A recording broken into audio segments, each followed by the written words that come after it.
Dünyamız da kurulat, ahiretimiz de kurulat. Akıl. Şariatımız akıldı saktaş üçün gelgen. Akıldı saktaş üçün jiberilen. Adam balası akıllı menen adam. Akıl ketkenden keyin hayvan. Akılыбыз menen bardык hayvandan ajыраптырабыз. Ошон үчүн Allah биздин мойнубузга милдеттендирип туруп фарыздарды берген. Кыямат күнү ушул акылды берген үчүн эсеп китебин алат. Акылы жокторго эсеп жок. Кыямат күнү кээ бир инсандар бар, Алла Таалам акыл берген жок. Аларга эсеп жок. Бирок кимдин акылы барбы? Ага эсеп бар. Акылды бердик, жакшылык жамандыкты ажыратасың, пайда зыянды ажыратасың, бейиш дозокту билесиң. Эми сени сыноо үчүн жараткандан кийин кыямат күнү эсеп бар. Насылды сакташ үчүн берген шариятты Алла Таала. Насыл не? Урпактарды. Бизден кийинки кала турган муундарды сакташ үчүн берген. Зынадан сактанайлы, урматтуу жаштар. Шариятыбыз насыл, урпакты сакташ үчүн келген. Мусулман адам ак нике менен, адал жол менен баш кошот. Арам жол менен жакындабайт. Намахрамдар менен ойноштук, зына жана зынага чакыра турган бардык бий болобу, музыка башкасы болобу шариятыбыз токтоткон.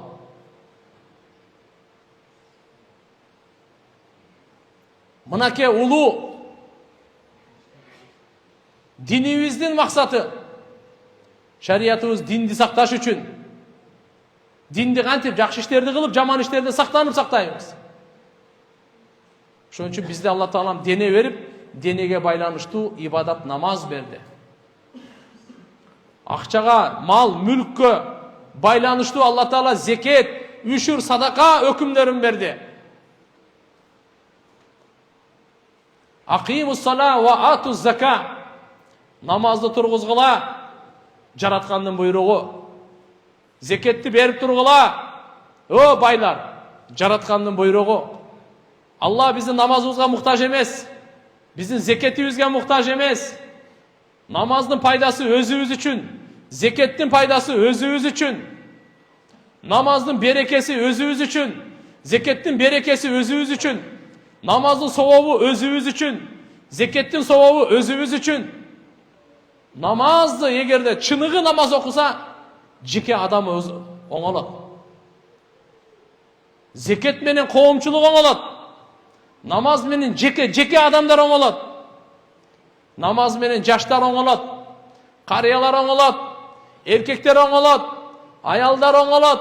Байлар oңолot. Кембагалдар oңолot. Бийлер oңолot. Калай калк oңолот. Намаз окусак баарыбыз oңолобуз. Бирок намазды кандай? Чыныгы намаз. Алладан корка турган намаз. Günöden tosa turgan namaz. Bu namazdı berilip, kunt koyup, adevin saktap, kaza kılbay, 5 vakt namaz özünün uağında, azan aytılgan jerde meçitte,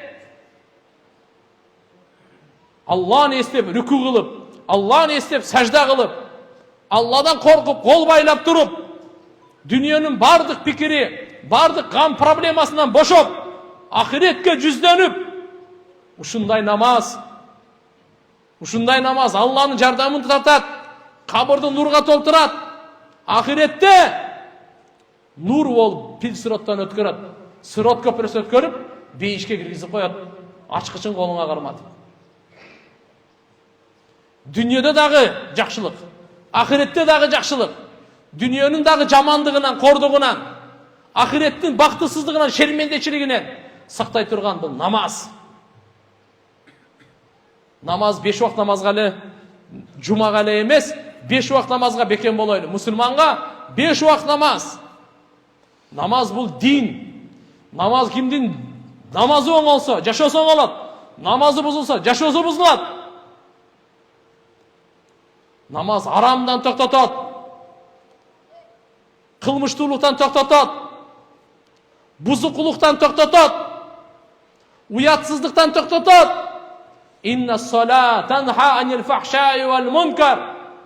Çındığında namaz, hakikatta namaz, elbette namaz to'xtatadi deydi Allah Teala. Tanha, tiyat, to'xtatadi. Anil fahsha'i wal munkar, uyatsız işlerden, ayvirsiz işlerden, günahlardan, kılmıştılıktan, buzukluktan bardığından to'xtatadi namaz. Biroq namaz bolsun. Aqimus salata li zikri. Ey bendelerim deydi Allah Teala. Namazды o'qig'ila, namazды turg'izg'ila, meni estesh uchun. Namazga kelgende boshqani estebegin. Namazga kelgeningde Allah'ni estep turg'in. Tafakkaru fil xalq va la tafakkaru fil xaliq. Sizler jaralgan turалы ой жүргүзгүлө, махлук туралы ой жүргүзгүлө, жаратуучу жөнүндө ойлобогула. Алланы эстегиле, бирок ал кандай экен деп ой жүргүзбөгүлө. Ал махлукка окшош эмес. Махлукка салыштырылган эмес. Жаратуучу жаралган жаратуучуга окшош эмес. Лейса камислихи шей. Айды ойлонуңуз. Biz dünya gelecekte ay var öyle çok kadar. Ay kimdiki? Gün kimdiki? Asman kimdiki? Planetalar kimdiki? Yer kimdiki? Океандар kimdiki? Тоолор kimdiki? Бұл ырыскы, бұл дарақ, бардығы, су, бұл ава, бұл от kimdiki? Allah'nıkı. Lillahi ma fis semavati ve ma fil ard. Lillahi ma fis semavati ve ma fil ard ve ma beynehuma. Yer asmanın ortasındağı bardıq derse Allah'a taandık. Allah'nıkı. Allah jarattı. Huvellezî halakas semavati vel ard fi sitteti ayyam ve kana arşuhu alel ma liyebluvakum eyyukum ahsanu amala. Ey adam balası. Жаратуучуңду таанычы. Ömür берүүчүнү таанычы. Бұл аламды башкаруучуну тааны. Түндү ким алып келип атат тааны. Жарыкты ким алып келип атат тааны. Жамгырды ким жаадырып атат тааны аны. Бұл аламды ким жүргүзүп атат. Жер кыпын кичинекей. Мына күн бар го. Бұл жер 1.300.000 жер батат күндүн ичине. Бұл кимдики? Ким жараткан? Tanınız, Allah'ını tanınız. Жаратуучуну tanınız. Sizde kандай çıraylı jarattı. Kaş berdi, baş berdi. Göz, kirpik bardığın berdi. Jokton бар kıldı. Al ушундай zat asmandı jarattı, жерди jarattı 6 günde. Allah'ın arşı suda bolчу. Sizlerdi sınaş üçün kimiңер жакшы амал кыласыңар. Мына жашап жаткан жерибизди Allah жараткандын максатын айтып атат. Жакшы амал кылыш үчүн жаратыптыр буну. Адам баласы жакшы амал кылыш үчүн жерди жаратты дейт. Лияблувакум ли та'лил. Себепке келип атат бул. Эмне үчүн жаратты Алла Таала жер менен асманды? Адам баласы жакшы амалдарды кылсын деп. Адам баласы жакшы амалдардын кылуусу үчүн жаратты Алла Таала жерди дагы асманды дагы. İnsan үчүн, insanlardan imandуулар үчүн, имандуулардан жакшы амал кылгандар үчүн жаралды жер. Асман. Биз билебиз. Бүткүл адамзаттан эң имандуу ким? Мухаммадур Расулуллах. Эң жакшы амал кылуучу ким? Мухаммадур Расулуллах. Демек мындай деп айтсак дурус болот экен. Пайгамбарыбыз Мухаммад алейхиссалам үчүн жер асманды Алла жаратты десек дурус эле болот. Liyabluvakum ayyukum ahsanu amala. Сіздерден кимиңер эң көп амал кыласыңар эмес, эң чырайлуу Аллага жага турган амалды кимиңер кыласыңар? Эң сапаттуу, эң туура, Алла разы болгон амалды кимиңер кыласыңар? Ayyukum ahsanu amala. Сіздерди ушу сынаш үчүн Алла өмүр берип атат. Бизди сынаш үчүн өлүмдү Алла Таала жазып койду. Бизди сынаш үчүн жер менен асманды жаратып койду. 24 saat сыноодобуз туугандар. Бұл дүния ажайып бір дүния. Bir дағы минутасы сыноосыз өтпей тұрған дүния. Байлардың сыносы өзінчө, кембағалдардың сыносы өзінчө. Бийлердің сыносы өзінчө, жөнөкөй елдің сыносы өзінчө. Erkekтердікі өзінчө, аялдардікі өзінчө. Алымдардың сыносы өзінчө, алым еместердің сыносы өзінчө. Жаштардың сыносы өзінчө, қариялардың сыносы өзінчө. Оорулуулардын сыносы өзінчө, денсаулығы жакшылардын сыносы өзінчө. Бұл дүйнө bir дағы минута сыноосуз өтпейт. Bir дағы адам сыноосуз жашабайт. Алла Таала жакшылык менен да сынайт, жамандык менен дагы сынайт. Жакшылык менен сынайт, шүгүр кылабы деп сынайт. Жамандык менен сынайт, сабыр кылабы деп сынайт. Денсаулык берсе, шүгүрдү сынайт. Орunu берсе, сабырды сынайт. Курсаңызга ырыскыны берип ток кылса, шүгүрдү сынайт. Ач кылса, оруну сынайт. Сабырды сынайт.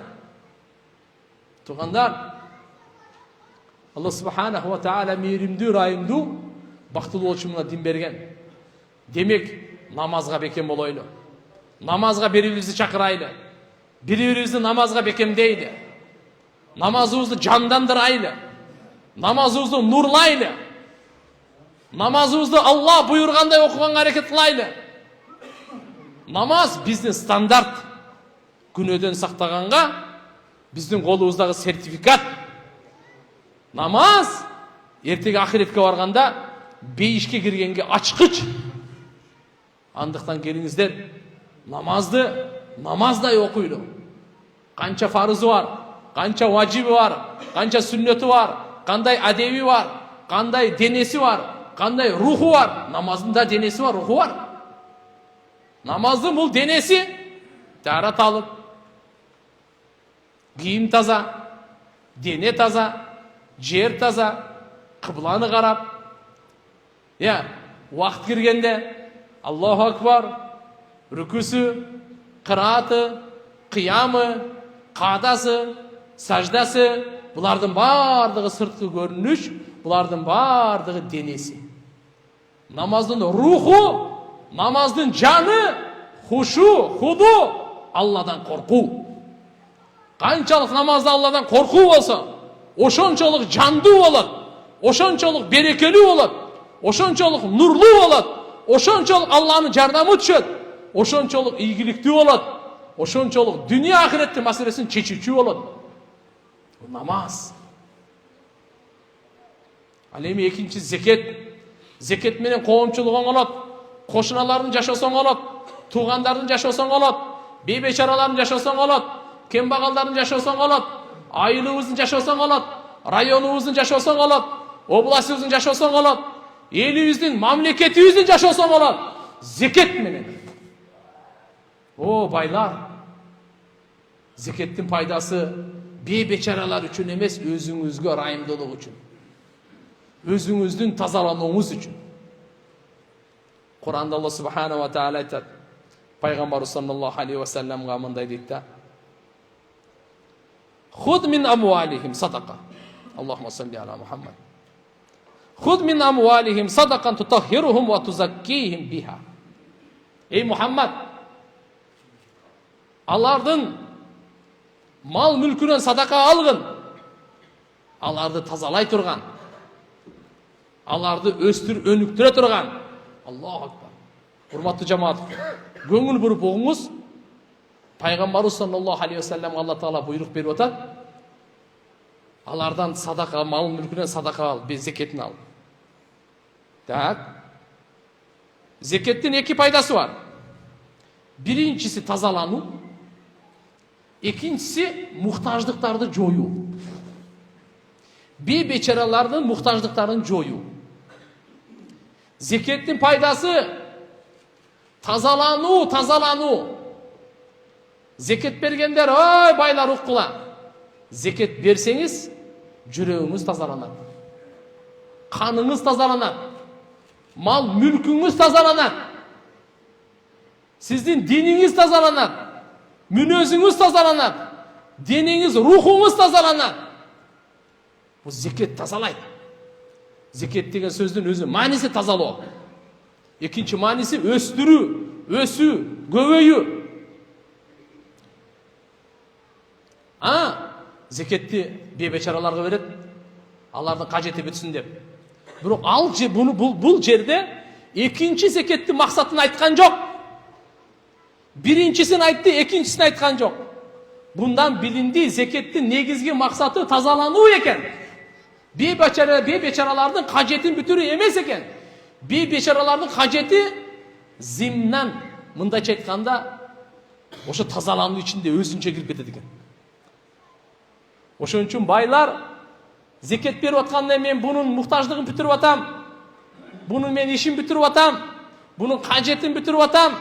Курсагын тойгозуп кийимгече алып берип атам деп кыйынсынбаңыз. Сиз анын көрөк айтыңыз, мен тазаланып атам. Не дешин? Мен тазаланып атам. Зекет бергенде не дешибиз керек? Мен тазаланып атам. Зекет береби? Үшүр береби? Садака береби? Тазалануу. Малыңыз да тазаланат, жаныңыз дагы тазаланат. Ошондуктан мына кеп пайгамбар саллаллаху алейхи ва саллям айтады. Эгерде Төө моюндун байлары, Кызыл Кыянын, Оштун байлары баары зекет бере турган болсо, Кыргызстанда кембагал калбайт.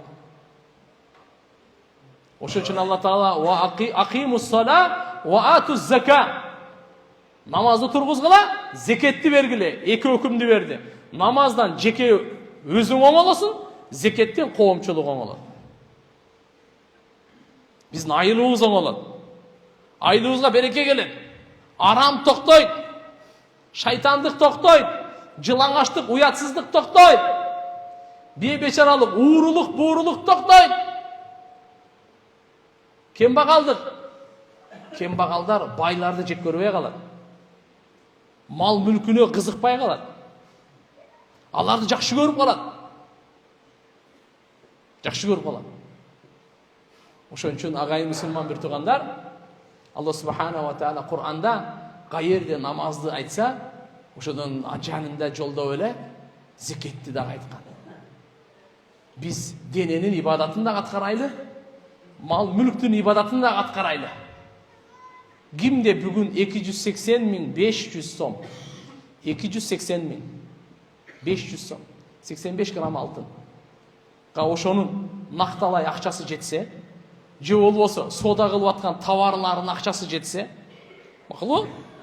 Өзүнүн хажаты аслия, негизги кажеттеринен сырткары ага зекет фарыз болот. Ошол 40тан 1-ин берүү милдеттүү болот. Бир жыл айланган соң 40тан 1-ин бериш керек болот. Ошону берип атканда ибадат кылып атам деп эсептең. Алланын буйругун аткарып атам, Алла разы болуп атат, күнөөлөрүм кечирилип атат, ахиретим курулуп атат деп эсептеп, ишенип, якын менен бериңиз. Алла субханаху ва таала Кур'анда инналлазина аману ва амилус салихат ва акамус салата ва атауз заката лахум ажрухум инда раббихим ва ла хауфун алейхим ва ла хум яхзанун. Шек күмөнсүз иман келтирип, намаз окуп, зекеттерин берген, жакшы амалдарды кылгандар, алар үчүн өз робуларынын алдында ажыр сооптор бар. Аларга эч кандай коркуу болбойт, жана алар эч кандай кыжалат болбойт. Алар эмне болот экен деп аларга коркуу болбойт. Эмне колунан чыгып кетти деп ага кыжалат дагы болушпайт. Элдин баардыгы корккондо булар коркпойт. Элдин баардыгы кыжалат болуп кайгыда, булар кыжалат болуп кайгыга батпайт. Ошондуктан Алла Таала айтып атканы: "Вал муқимина ас-салата вал му'туна az-заката вал му'минуна биллахи вал йаумил ахир улайка сану'тихим ажран азима." Ким намазды тургузса, намаз окуса, зекетин берсе, Алла Таалага жана ахиретке иман келтирсе, Аллага иман келтирүү, жараткан Алла Таала бул ааламды жоктон бар кылып өзү башкарып өзү жок кылат. Иман келтирүү Алла Таала. Бардығын өзі қылып атат.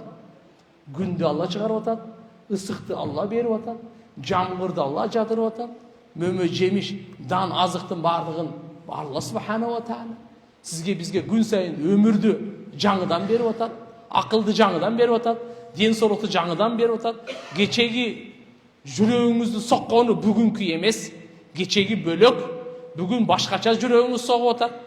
Кечеги ақылыңыз емес, бүгін башқа ақыл. Кечеги ырысқы емес, бүгінгі башқа ырысқы. Демек кечеги жашоо емес, бүгін башқа жашоо. Күн сайын Алла жаңы жашоо беріп атат, жаңы ақыл беріп атат, жаңы денсаулық беріп атат, жаңыдан амандық беріп атат, жаңыдан ырысқы беріп атат, жаңыдан Алла субханаху ва тағала жүрегіңізді соқтырып атат. Бұға жаңыдан шүгір қылыңыз. Жаңыдан шүгір қылыңыз. Аллаға иман келтірген, ақиретке иман келтірген, өлгөндөн кейін тірілем деп жашайды. Өлгөндөн кейін тірілем деп жашайды. Өлгөндөрдүн бардығы тірілет деп ишенейли. Бұл дүниеден қанша өтіп кетті ғой? Достор, туғандар, таныштар, қошналар, бұлардың бардығы қабырда ертеге тірілет. Тірілет. Ишенсеңіз да, ишенбесеңіз да тірілет. Қаласаңыз да, қалабасаңыз да. Біз тіріміз ғой. Ишенсеңіз да, ишенбесеңіз да өлөбүз. Қаласаң да, қалабасаң да бәрібір өлөбүз. Өлгөндөн кейін иншалла дағы біз қайрадан тірілеміз. Қаласақ та, қалабасақ та, түшінсек та, түшінбесек та. Бұл дүниеге келгенден кейін кетпей қойған бір жарым бар ғой тақсырлар. Келіп бір кетпей қойған бар ғой. Алла қанша миллиардты жаратып, қанша миллиардтап кетті. Біліп қойың, ошол миллиардтарды кимди Алла бактылуу кылса, ошол бактылуу болду. Кимди бактысыз кылса, ошол бактысыз болду. Ошолордун бардыгы өзү каалаганда келип, каалаганда кеткен жок. Алла каалаганда алып келди, каалаганда алып кетти. Биз өзүбүз каалаган доордо келген жокпуз. Каалаган учурда кетпейбиз. Мөөнөт берип койду, кыска мөөнөт. Мына келдиңби? Бул жерден кетесиң. Ушул кыска мөөнөттө жакшы амалдарды кыл. Оңол, пайдалуу жаша, ибадат кыл, шайтандаба, пайгамбарлардын айтканын ук, эң акылдуулар, эң данышмандар, эң билимдүүлөр, эң бактылуулар, эң тазалар кимдер? Пайгамбарлар. Пайгамбарыбыз Мухаммад алейхиссалам данышмандардын данышманы, акылдуулардын акылдуусу, бактылуулардын эң бактылуусу, тазалардын эң тазасы, илимдүүлөрдүн эң илимдүүсү, боорукерлердин эң боорукери, берешендүүлөрдүн эң берешени, таквалардын имамы, аламдын райымы, эки дүниөнүн тажы, пайгамбарлардын, бардык пайгамбарлардын дагы пайгамбары, бүткүл аламдын рахматы Алланын өзгөчө сүйкүмдүүсү. Ушу Мухаммад алейхиссалам айтканды аткарайлы, Мухаммад алейхиссалам тыйгандан тыйылайлы, бергенин алайлы, ага шүгүр кылайлы. Пайгамбар саллаллаху алейхи вассалам не деди? Жашообузду текке кетирбейли. Кайра келбейбиз. Кайра берилбейт бул жашоо. Өттү кетти, кечеги күн бар го. Аллаху акбар. Иман кыямат күнү көрөбүз. Кече ким намаз окуду, кыямат күнү көрөт. Кече ким уурулук кылды, кыямат күнү көрөт. Кече ким сөктү, кыямат күнү көрөт. Кече ким бирөөгө кайрымдуулук кылды, кыямат күнү көрөт. Кече ким Куран окуду, кыямат күнү көрөт. Кече ким ушак окуду, ким жала кылды, ким интернетке кылды, дагы бир балакат арамдарды, кыямат күнү көрөт ушуну баары.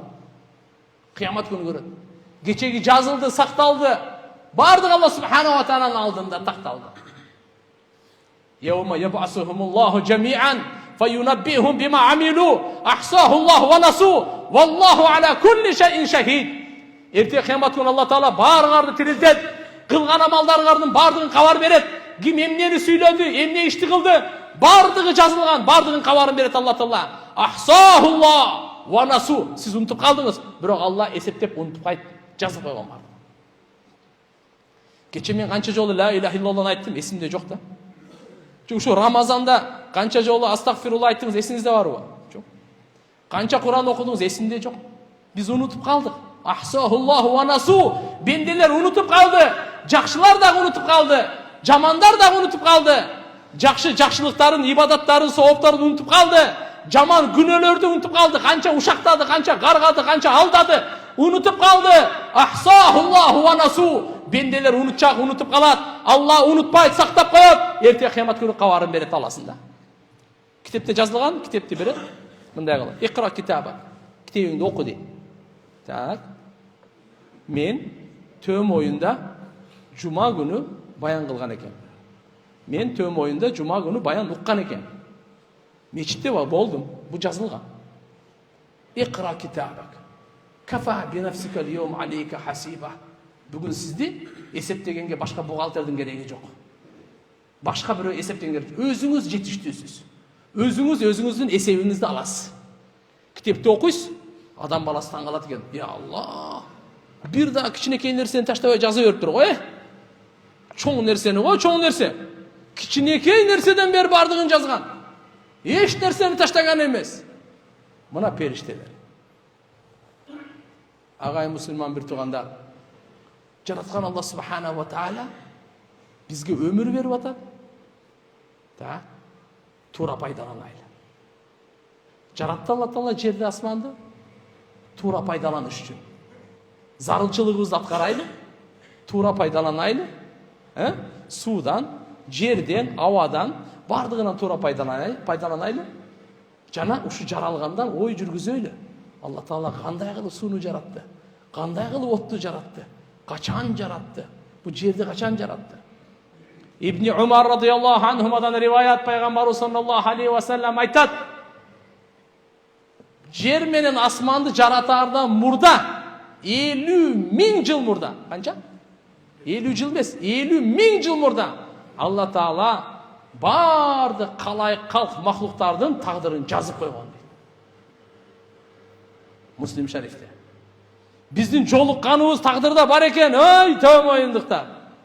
Биздин учурашуубуз, дидарлашуубуз, сүйлөшүүбүз, сөздү угуубуз бүгүнкү мынакей тагдырыбызда бар экен. Жер асман жаралгандан 50.000 жыл мурда. Жер асман качан жаралды? Алладан башка эч ким билбейт. Ошон үчүн иншалла бир күн жашасак да шүгүр менен жашайлы. Бир күн жашасак дагы күнөөдөн сактанып жашайлы. Бир күн жашасак дагы жүрөктөрдү таза кармап жашайлы. Жүрөктөрдү келиңиздер тазалайлы. Бири-бирибизге кек сактабайлы, жаман көрбөйлү. Бири-бирибиздичи, мындай ушактабайлы, жала жаппайлы, жиркенбейлі. Бири-бирибизди жакшы көрүп жашайлы. Ислам динин баалуулугу, адалдан рызкы табайлы. Адалга сарптайлы. Адалдан табуу жетиштүү эмес. Адалдан табуу эки суроо өзүнчө.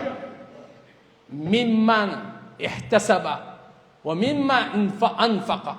Эми кайсы нерседен тапты? Мимма ихтасаба бул өзүнчө суроо. Мимма анфака бул өзүнчө суроо. Айна анфака яни. Кайда сарптады? Кайдан тапты? Бул өзүнчө суроо. Мүнөзүбүздү оңдойлу туугандар. Амалыбызды, иманыбызды бекем кылайлы. Амалыбызды оңдойлу, мүнөзүбүздү оңдойлу. Кичпейли болойлу, текеберленбейли. Бирөөнүн үстүнө маскаралабайлы, күлбөйлү, шылдыңдабайлы. Бирөөнү кемсинтпейли. Бирөөнүн башына сыноо келсе, сүйүнбөйлү. Мусулман бир туугандар. Бирөөнүн башына кыйынчылык келип калса, сүйүнбөңүз. Мусулмандын шаны андай эмес. Имандын талабы андай эмес. Мусулман боорукер. Мусулман кайгысын бөлүшкөн. Хамдард. Ошо агай мусулман бир туугандар, жараткан Алла субхана ва таала баарыбызга тоофик берсин. Баарыбызды Алла таалам өзү разы болгондой жашаганга, өзү буйругандай өкүмдөрдү аткарганга, өзү бергендей макталган шариятты карманганга, сүйкүмдүү пайгамбар Мухаммад алейхиссаламды сүйүп, сүннөтүн тирилтип жашаганга Алла таала баарыбызга тоофик берсин. Жума намазынын баяныбыз, насаатыбыз ушул болсун. Өзүбүзгө дагы, башкаларга дагы жакшылыкка чакыра берейли. Жамандыктан кайтара берейли. Жакшылыктарда жарыша берейли. Жамандыктардын эшигин жаба берейли. Шайтан биздин душманыбыз, нафс биздин душманыбыз. Бири-бирибизге душмандашпай, бир тууган мусулмандар болуп жашайлы. Намазды эч качан каза кылбайлы, күн сайын Кур'ан окуйлу, күн сайын зикир кылайлы, күн сайын дуа кылайлы. Күн сайын Алладан дуа кылайлы, я Алла, дүниемі да оңдо, кабырымы оңдо, ахиретимди оңдо. Ата-энемдин, я Алла, ахиретин оңдо. Bir тугандарым ахиретин оңдо. Айылдаштарымдын ахиретин оңдо. Элимдин ахиретин оңдо. Үммөттүн ахиретин оңдо. Я Алла, бири-бирибиздин ахиретибиз үчүн күйөйлү, ахирет үчүн дос болойлу. Ахиреттүү достордон болойлу. Дүние үчүн эмес. Иман үчүн дос болойлу. Жараткан Алла субханаху ва тааля баарыбызга акыйкатты түшүндүрүп, акыйкатты жашаганга, акыйкатты карманганга өзү жардам берсин. Жамандыктан баарыбызды сактасын. Элибизге, журтубузга, мамлекетибизге имандуу, ырайымдуу жашоо берсин. Өнүккөн, өскөн, гүлдөгөн, бүткүл ааламга үлгү болгон бардык жагынан Алла таала ушундай биздин мамлекетибизди берсин. Эгемендүүлүктү түбөлүктүү кылып, жараткан Алла субханаху ва тааля элибизге ушундай бир бейпил, хидаяттуу, нурлуу жашоо насип кылсын. Барыңыздарга рахмат. Бар болуңуздар. Ассаламу алейкум ва рахматуллахи ва баракатух.